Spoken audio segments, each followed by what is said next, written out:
14 अप्रैल 1990 को ली गई ये तस्वीर बहुत खास है। इस तस्वीर में बाबा साहब डॉक्टर अंबेडकर की पत्नी सविता अंबेडकर भारत के तत्कालीन राष्ट्रपति आर वेंकटरमण के हाथों बाबा साहब को मिला भारत रत्न अवार्ड ले रही हैं। 31 मार्च 1990 को भारत सरकार ने बाबा साहब को मरणोपरांत भारत रत्न देने का ऐलान किया था। इसलिए 31 मार्च को बाबा साहब को भारत रत्न मिलने के तौर पर भी याद किया जाता है। भारत की सरकारों ने बाबा साहब के महापरिनिर्वाण के 33 सालों बाद उन्हें इस सम्मान से नवाजा था। देश के संविधान निर्माता और भारत के निर्माण में बेहद अहम भूमिका निभाने वाले डॉक्टर अंबेडकर की बहुत लंबे समय तक अनदेखी की जाती रही, जबकि उससे पहले कई लोगों को यह अवार्ड दिया जा चुका था। इंदिरा गांधी ने तो जीते जी खुद को ही भारत रत्न से सम्मानित करवा लिया था, लेकिन डॉक्टर अंबेडकर को लेकर कांग्रेस सरकार से लेकर जनता पार्टी और गठबंधन सरकारों ने आनाकानी की।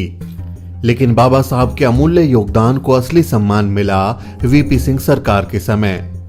वीपी सिंह कई दलों के समर्थन से सरकार चला रहे थे। उस समय मंडल कमीशन की सिफारिशें लागू करने को लेकर भी बहुजन विचारधारा वाली पार्टियां दबाव बना रही थी। इन सब का ही नतीजा था कि वीपी सिंह ने न सिर्फ बाबा साहब को भारत रत्न से नवाजा, बल्कि मंडल कमीशन की सिफारिशें भी लागू की। बीएसपी सुप्रीमो मायावती कई बार कह चुकी हैं कि बीएसपी के दबाव में ही डॉक्टर अंबेडकर को भारत रत्न से नवाजा गया था। मैं आप लोगों को यह भी बताना चाहती हूँ, खास तौर से जय भीम वालों को, बाबा साहब डॉक्टर अंबेडकर के मानने वाले लोगों को ये भी बताना चाहती हूँ, बाबा साहब डॉक्टर अंबेडकर ने देश का संविधान बनाया और संविधान बनने के बाद तो उनके जीते जी, उनके देहांत के बाद भी तो उनके अनुयायी कांग्रेस पार्टी से वो गुहार करते रहे, अपील करते रहे कि बाबा साहब डॉक्टर अंबेडकर को भारत रत्न की उपाधि से सम्मानित किया जाए। लेकिन दुख की बात यह है कि कांग्रेस पार्टी की हुकूमत में तो कांग्रेस पार्टी ने बाबा साहब डॉक्टर अंबेडकर को भारत रत्न की उपाधि से सम्मानित नहीं किया।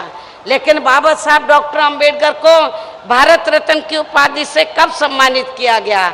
आपकी मंडल कमीशन की रिपोर्ट, पिछड़े वर्ग के लोगों को आरक्षण देने के लिए आपकी मंडल कमीशन की रिपोर्ट कब लागू हुई थी? जब 1989 में केंद्र में सत्ता परिवर्तन हुआ और 1989 में हमारे पहली बार 3 मेंबर पार्लियामेंट जीत कर आए थे लोकसभा में। मैं खुद भी 1989 में बिजनौर लोकसभा की सीट से चुनाव जीत कर आई थी। उस समय श्री वीपी सिंह देश के प्रधानमंत्री बने। उन्होंने हमको कहा कि आप सरकार में शामिल हो जाओ। हमने श्री वीपी सिंह को ये कहा, हम सत्ता में तो शामिल नहीं होंगे, हम आपको बाहर से समर्थन दे देंगे, लेकिन हमारी 2 बात माननी होगी। पहला ये कि पिछड़े वर्गों को अभी तक आरक्षण नहीं मिला है, मंडल कमीशन की रिपोर्ट आ गई है, आप इसको लागू कर दो। बाबा साहब डॉक्टर अंबेडकर को जो भारत रत्न की उपाधि से सम्मानित नहीं किया है, इनको सम्मानित कर दो।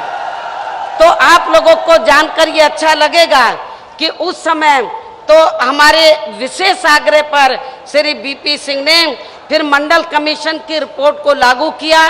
पिछड़े वर्ग के लोगों को सरकारी नौकरियों में, शिक्षा में, अन्य और क्षेत्रों में इनको आरक्षण की सुविधा दी और दलितों के मसीहा परम पूज्य बाबा साहब डॉक्टर अंबेडकर को भारत रत्न की उपाधि से भी सम्मानित किया गया। दरअसल कांशीराम साहब उस दौर में बाबा साहब को घर घर तक ले गए थे। हजारों किलोमीटर की साइकिल यात्रा के दौरान उन्होंने बाबा साहब के विचारों को न सिर्फ जन जन तक पहुंचाया, बल्कि देश की मौजूदा राजनीति में बाबा साहब का कद और भी बड़ा कर दिया। उसके बाद 1984 में बीएसपी की स्थापना से तो बहुजन नायक और बहुजन विचारधारा मुख्य धारा में आ गई।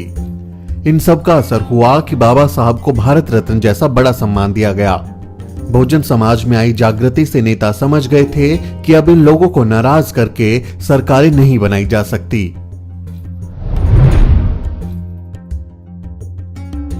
दरअसल बाबा साहब को भारत रत्न देने में हुई देरी के पीछे एक सोची समझी साजिश की बू आती है। कांग्रेस और बाकी दल नहीं चाहते थे कि बाबा साहब का कद भारतीय राजनीति में और बड़ा हो।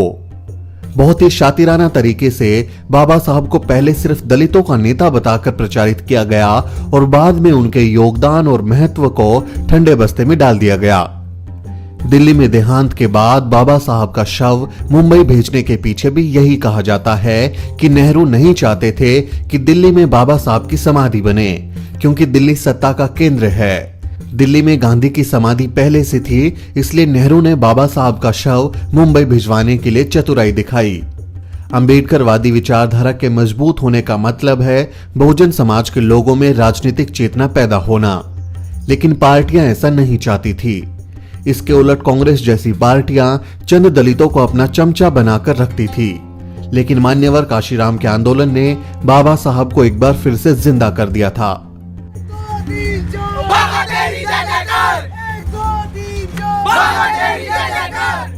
आज बच्चे बच्चे की जुबान पर जय भीम का नारा है और बाबा साहब को पूरी दुनिया सलाम कर रही है।